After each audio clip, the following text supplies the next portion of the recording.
Are you the type of sewist that has so many different fabric scraps and you need a new and exciting and fun and colorful idea of what to do with them? In today's video, I'm going to show you how to make a scrappy quilt as you go mini quilt. We're going to take those scraps, we're going to put them to good use, and hopefully you'll be able to make a dent into that scrap bin because we all have it.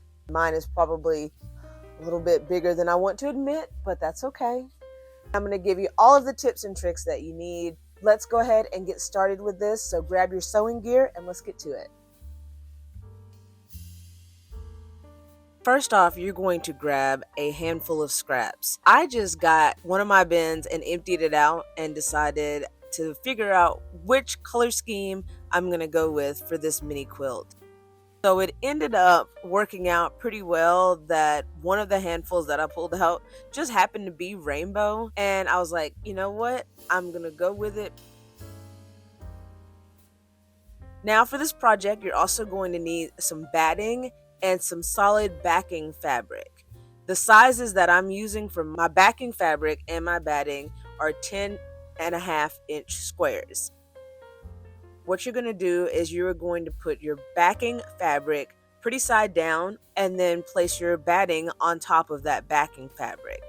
Now the way that we're going to do our strips is we're going to do them on the diagonal.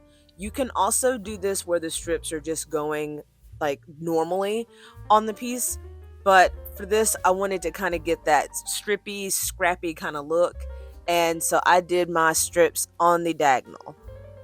Now, what I did with my particular scrappy quilt, since it is rainbow themed, I wanted to go ahead and kind of audition where all of the pieces were going to go. So I laid out all of my scraps in the orientation that I wanted them to be. Now, if you're just going to roll with whatever kind of scraps, then you don't have to do this part. But I do recommend starting in the middle of your batting piece and then going outward. Things just seem to flow a little bit better that way. So based off of my audition of my scraps, what I did was I started with my two center pieces that made sense. Once you do that first seam, you can kind of see where the fabric underneath, you can see it just a little bit, but again, no big deal for me. And this is what it looks like on the back. It's just going to be lines of quilting on your backing fabric. So basically what you're going to do is you're just going to continue on one side of your square and just continue adding strips. Now again, since I'm doing the rainbow theme, I did have to kind of make sure that I paid attention to which side I was doing so that I didn't get the colors out of whack. But yeah, you're just going to keep on with that same method, adding strips. What's fun about this is that the strips don't even have to be the same size. It's actually pretty cool if they're different sizes. You don't have to think too hard about this. It is scrappy for a reason, and I love just how random it is and how just free that you can roll with it. So you're just going to continue on one side, and once you get done with that side, you'll just flip everything over and keep adding strips onto the other side until you fill up your entire space on your piece of batting. You do want to make sure that you cover up all of the batting and that there's not anything exposed.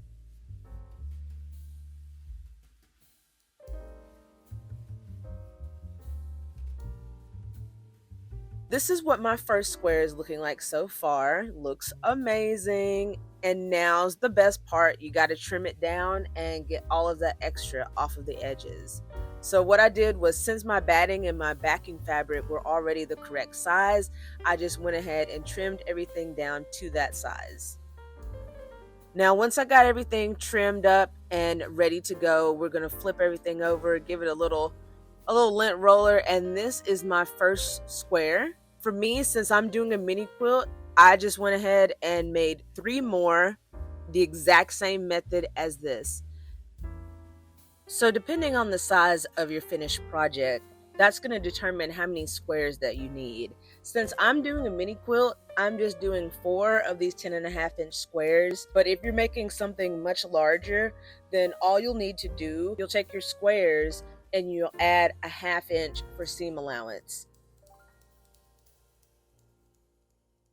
Now, once you've got your 4 squares, You've got everything trimmed up and ready to go.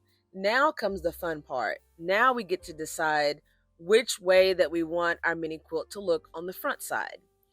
And also, we're going to be making some decisions on if we want our sashing to be on the front or on the back. Now, me, I did actually play around with the orientation quite a few times because I could not decide what I wanted it to be. I wanted the purples to be opposite, and I also wanted the backing fabrics to be opposite. But in the end, this is what I decided to do.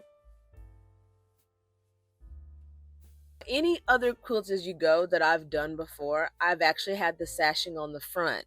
But what I decided was on this one, because that rainbow just looked so good, I was going to put my sashing on the back. So if you're going to be putting your sashing on the back or the front, is going to determine on how you sew your pieces together.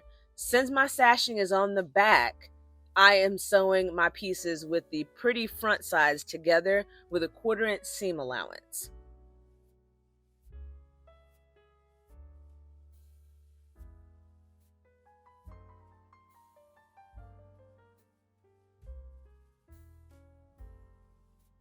Once you get all of those combined, you're going to have this thick seam right here, and you're going to want to give that a nice good press.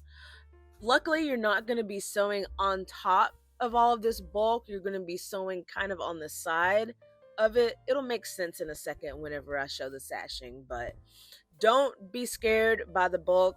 If you really want to cut some of that down, you can, but I really don't think that it's necessary for this project.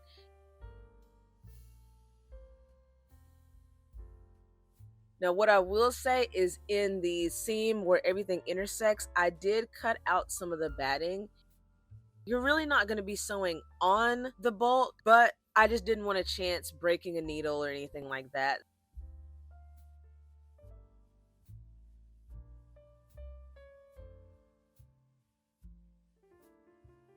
Once you get that bulk cut out of that intersection, I actually used pins to get that one where everything meets. I wanted to have it nice and lined up, so I actually broke out my pins instead of my clips right there in that center area.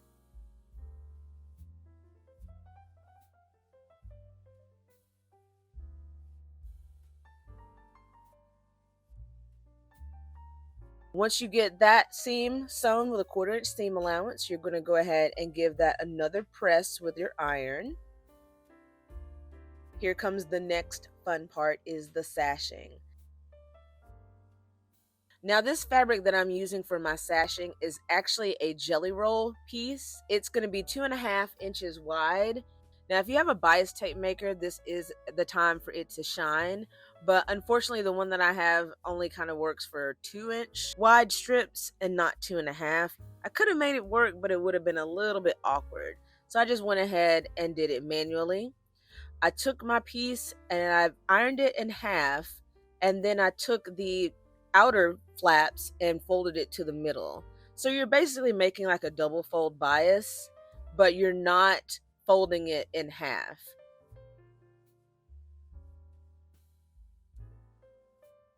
I did that on the whole piece of the jelly roll that I needed to cover up the entire length of sashing on both sides of my mini quilt.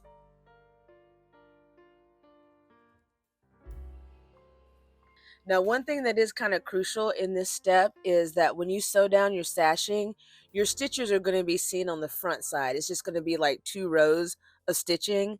So just be aware of that whenever you start putting on your sashing. Once you get your sashing pieces ironed and ready to attach to your quilt, what we're going to do is we're going to have it lay down with a little bit of glue. If you've got basting glue, you can use that, or you can use just a little stick of the Elmer's glue, or you can also use the liquid Elmer's glue as well. But just something to stabilize it while you sew it is going to be such a benefit. If you want to use just pins, then feel free, but I just recommend having something else to keep things in place. And I probably should have put a few more pins in this, but it's okay. Also, extra little kind of festina tip that I would probably say would be helpful is I did put the walking foot on my machine. A walking foot is also called an even feed foot. and it's something that just helps all of the layers go through the feed dogs and through everything on your machine. So just something to kind of be aware of and something that helps keep things nice and stable. But again, all of this can be done with just a regular sewing foot if that's all you've got, or it can also be hand sewn as well.